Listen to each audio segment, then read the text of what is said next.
the North Vietnamese, the Viet Cong, were running by me, trying to get across the canal to the artillery.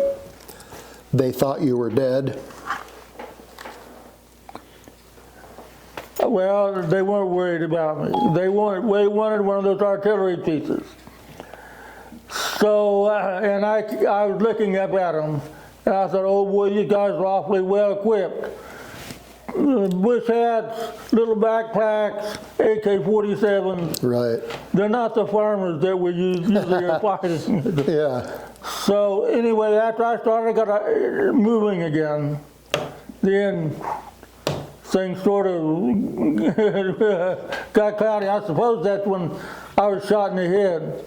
And I remember something coming up behind me.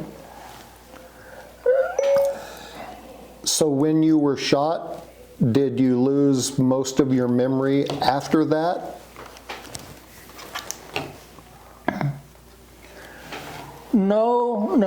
It was like watching a slideshow where you see a slide, then you miss 2 or 3, then you see another slide. Put together, nothing makes sense. Right.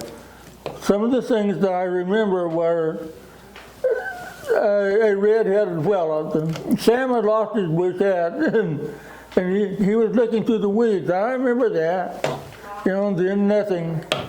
And the next thing that I really remembered was being in the middle of the canal on some type of flotation device, and they were shooting flares. And I was thinking, turn off the damn lights. They're going to see us. Didn't make any sense at all. But the next thing I remember was this nice-looking nurse was shining a light in my face. And she said, do you know where you're at? And I said, well, last night I was in the Mekong Delta. And so she wrote me a note. She says, that was 3 weeks ago and you're in Japan. Oh, and you'll be going home soon. I thought, oh, but yeah, it happened. When did you realize the severity of your injury? I'm not sure I ever did. No. When I was in Japan, I couldn't walk. I had tubes running out all over me, and basically they kept me shot up, I think. Right. But, at one of the reunions, I met the medic who took care of me after Sam got us back across. And he said, Jim, when they brought you back across, we thought you were dead. We put you in the pile with the dead guys.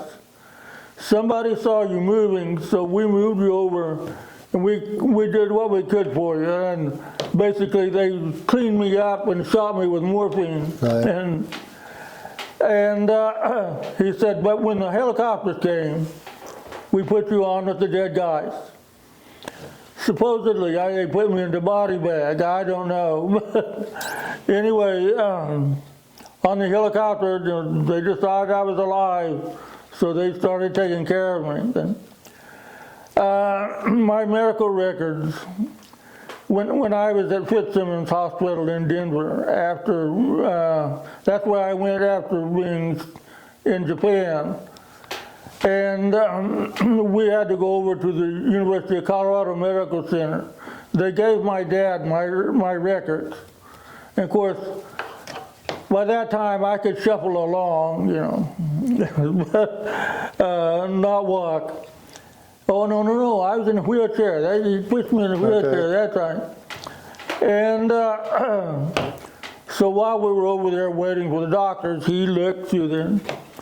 And it said that PFC Deister was shot in the head, had a gunshot wound to the head, a gunshot wound to the chest, and right elbow with a 6-inch gaping hole in his head, a 6-inch circumference, gaping hole in his head with brain matter protruding from the wound. A 9mm bullet was taken out of his midbrain. I have a scar that starts right up here and goes all the way down here. So a 9mm, somebody came up and basically it sounds like tried to execute you. Right there, and there's a story behind that too. Sam said that the next morning they had 3 Chinese advisors laid out. The CIA came in, picked him up, and they never heard any more about it. In 2016, the Medal of Honor Society took Sammy and I and our wives back to Vietnam, back to the spot where he earned his medal and back where I was wounded. And we met with a North Vietnamese colonel, 2 main force commanders, and some of the other soldiers who were supposedly there that night. So in the back of my head, I've always wondered. So I asked them straight out. I said, well, did any of your troops have 9mm pistols? No. So we said, what about Chinese advisors? Well, they had to go off in a little group and talk. And Sammy said, they know that we know. So I've always wondered, your regular force, NVA, Viet Cong probably would not have had a 9mm pistol. Mm-hmm. But the Chinese advisors were known to carry those. Right, yeah. Okay. I told the viewers that we would explain who Sam was because you keep mentioning his name, period. If you could give a little bit of information on him. Okay. Yes, okay. Of course, all during this time, I had no idea how I survived. All I remember was being in the middle of the canal and right. Thinking they need to turn off the lights. And of course, a lot of that was hazy. But you have to remember, everything was going on. Viet Cong, North Vietnamese were running by us shooting. We were shooting at them. Right.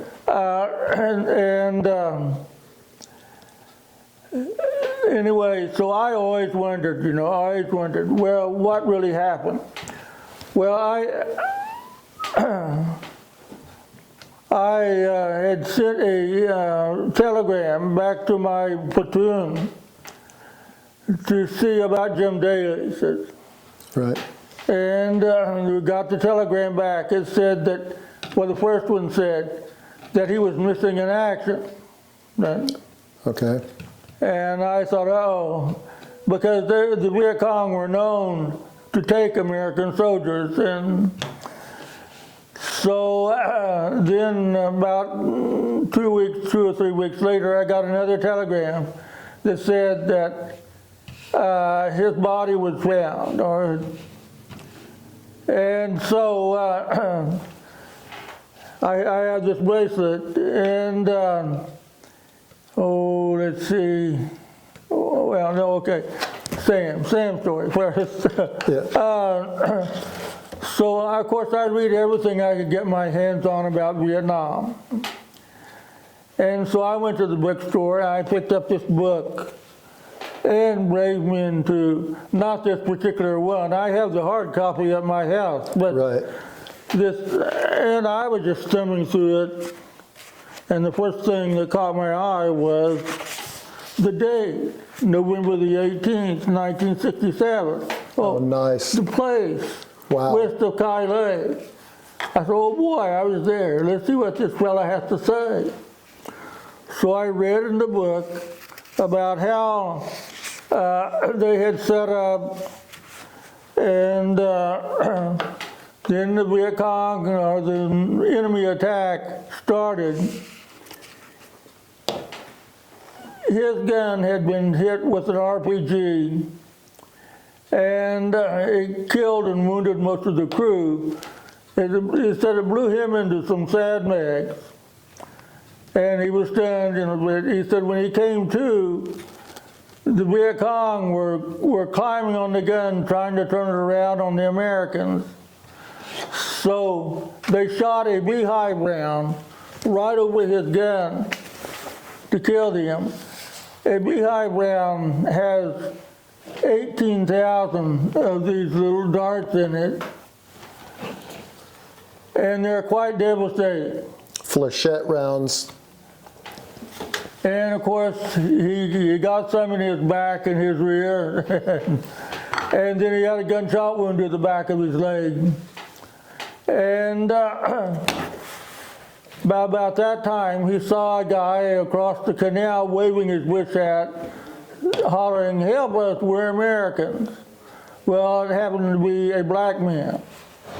And he said, "There aren't many black guys fighting for the NVA. He must be one of ours. I've got to go get him." And he says, "I couldn't swim," and the shape I was in. So I grabbed an air mattress that had the hole in it. I held the hole closed, and I came across. And he says,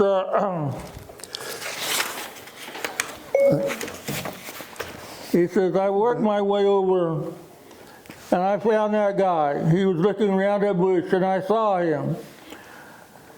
I said, but there were 3 guys. I said, what am I going to do? The only thing I got to get all of them back. One guy was shot in the back, the black man.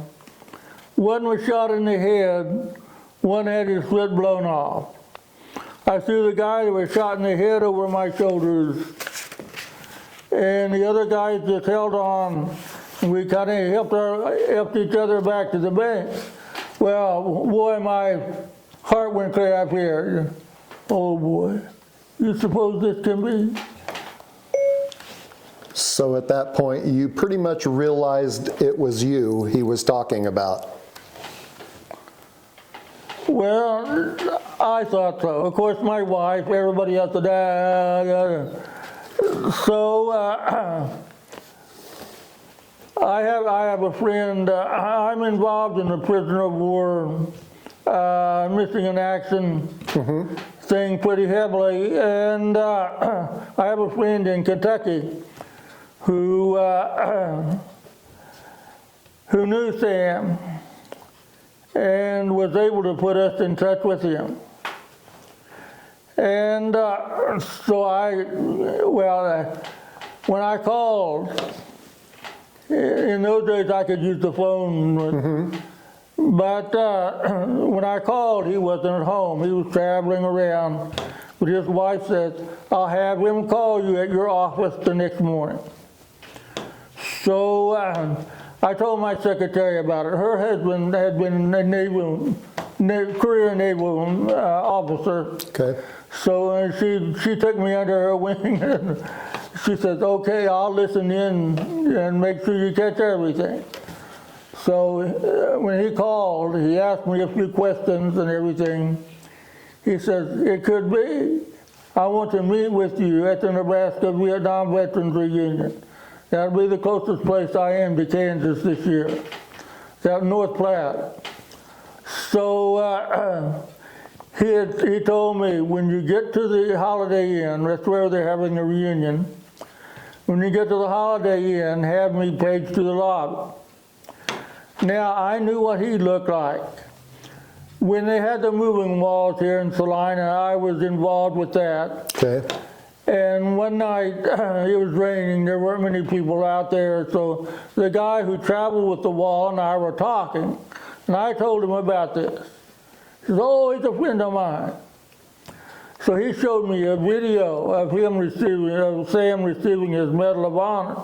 So I had an idea of what he looked like.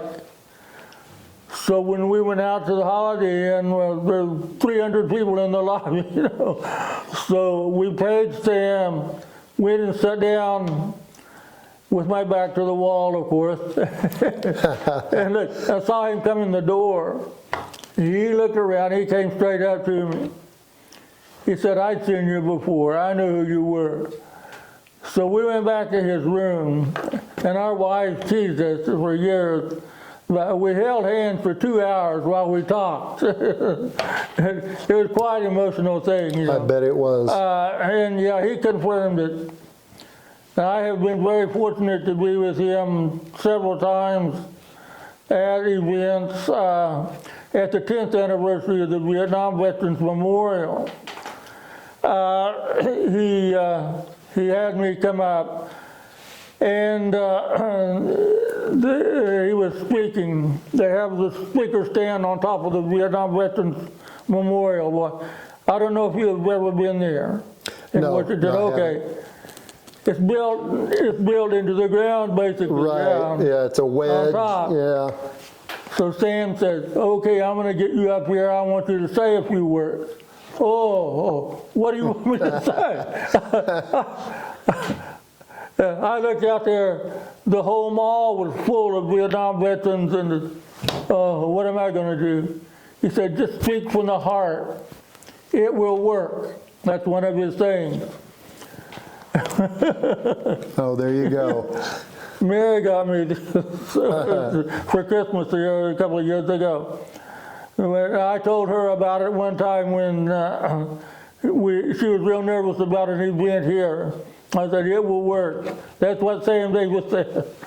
But I don't remember what I said, but I said some things, and it went over well.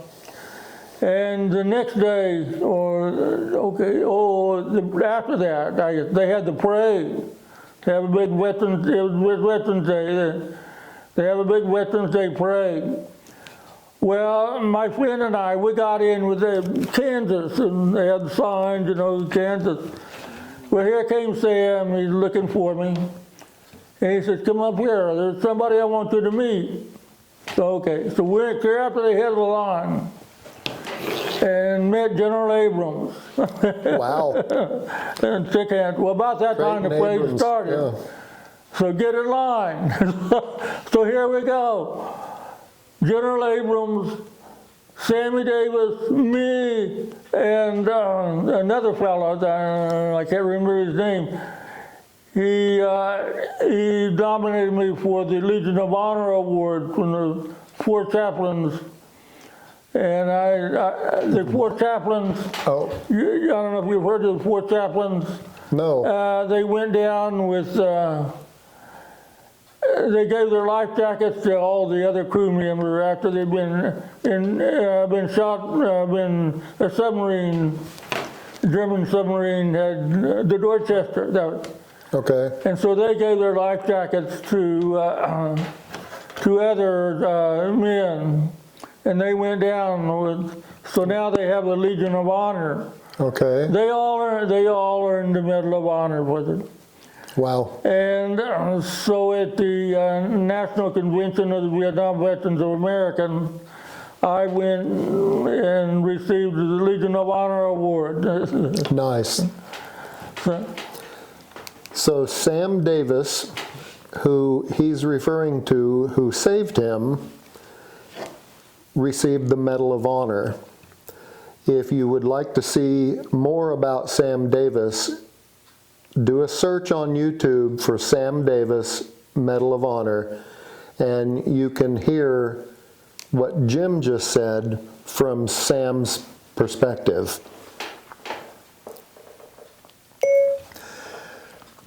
Okay, could you briefly tell us what you've done after you got back and went to college? Okay. After my rehabilitation, recuperation, and I wanted to talk about this because it's a very interesting story. I couldn't walk. The brain just didn't work with the legs. Right. So I had the parallel bars. The physical therapist was a nice looking little major and she says, I want you to walk to the end. So I struggled. I made it to the end. He says, "Oh, that's great, Mr. Doctor. That's great. Let's do it again." I could have hit her. Why I oughta. But she worked me, and I got all better. I spent almost a year at Walter Reed Medical Center, and part of that was at the hearing school. They fitted me with a hearing aid, a body type of hearing aid, and basically we were on duty. We had classes in how to handle things as a hearing impaired person, but we were on duty, and my job was to pick up medical records from different military installations in the Washington, D.C. area and bring them back to the main hospital. And the funny thing here, 5 or 6 years ago, I was going through all my stuff, and I found the Pentagon pass. Oh, I bet they wanted that back. But anyway, that was good because you have to get on the bus and tell them where you wanted to go. And they would go, then you had to go to where the medical records were, tell them what you needed, sign forms, Right. take it back. And the colonel who was in charge of that, he wanted me to continue he said, "I'll promise you a promotion to E6." And I said, "Colonel, I appreciate that, but I just want to go home." So I went back to Ulysses, and I actually went back to work for the electrical line company. It became very obvious to me pretty quickly that I couldn't do that anymore. Right. Although they were carrying me. So I went to the Veterans Administration in Wichita, had counseling. The counselor there thought that I would make a good rehabilitation counselor. So Employer State had the program. So I went back to Employer State. I finished my degree in psychology, got my master's degree in rehabilitation counseling, and I had wanted to go to work for the VA. But at that time, the only jobs available were in Minnesota, Maryland, and my wife didn't really want to move out of state.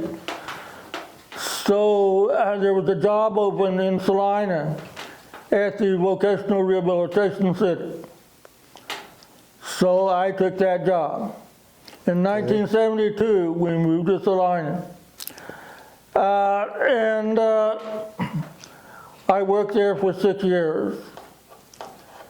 And then a job, actually, my old supervisor at the rehabilitation center had taken a job in what we call the district office, or the area-wide office.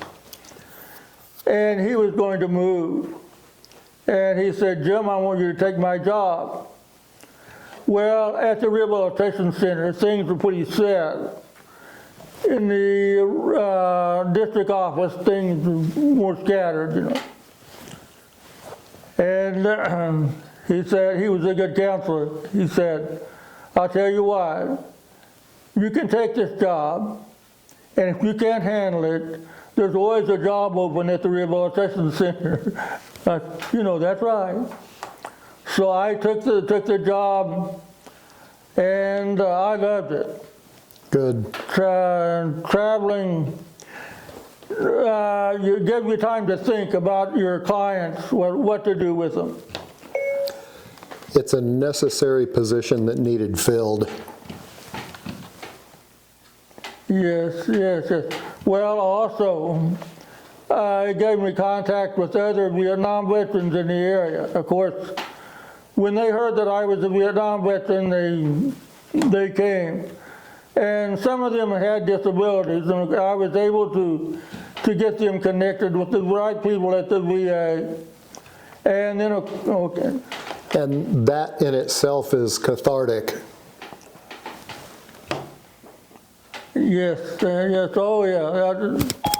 very, very heartwarming for me to be able to do that. Right. And when one of the fellows that worked at the mental health center was Steve Breeding, whose cousin was MIA.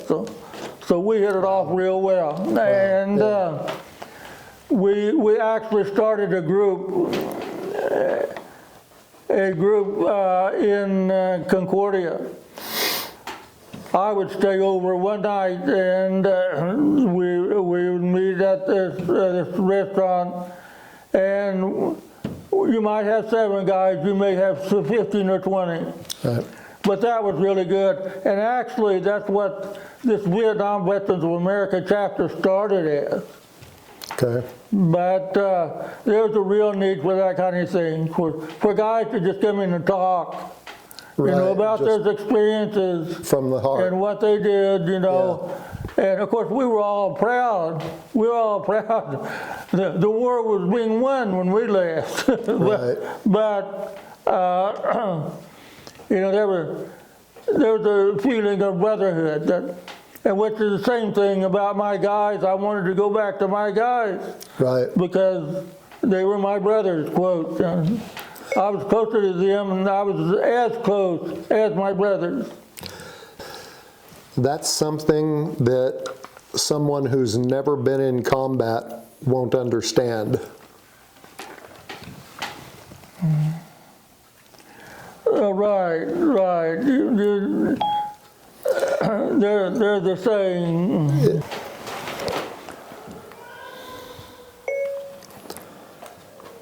The anniversary of this is coming up in 11 days.